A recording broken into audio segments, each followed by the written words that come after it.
Salut, on se retrouve aujourd'hui pour un nouvel épisode sur les bases du relooking de meubles. Aujourd'hui, je te propose de parler du papier à poncer.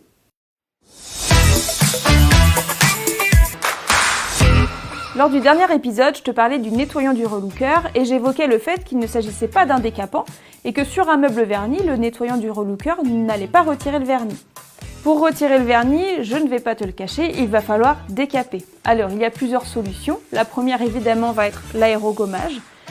Si tu n'as pas de professionnel à côté de chez toi et que tu n'es pas équipé d'une aérogommeuse, alors il va falloir utiliser du papier à poncer.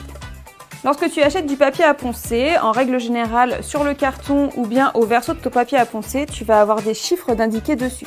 Ces chiffres vont pouvoir t'indiquer si le papier est plus ou moins abrasif. Plus le nombre est petit, plus ton papier sera abrasif.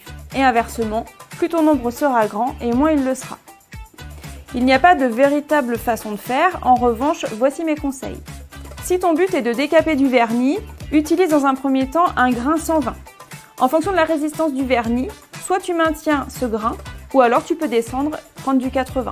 Et lorsque tu as terminé ton décapage, tu peux également reprendre du papier à poncer en 240 ou en 400 par exemple, pour avoir un rendu uniforme. Pour un meuble peint, c'est la même façon de faire, et pour un meuble ciré, rien de tel que le nettoyant du relooker. Pour finir, je te conseille d'avoir dans ta boîte à outils du papier à poncer en grain 80, en grain 120 et en grain 240. Lors du prochain épisode, je te propose de parler des ponceuses, les ponceuses triangulaires, les ponceuses excentriques. Si tu as d'autres questions, pose-les en commentaire et je te dis à bientôt!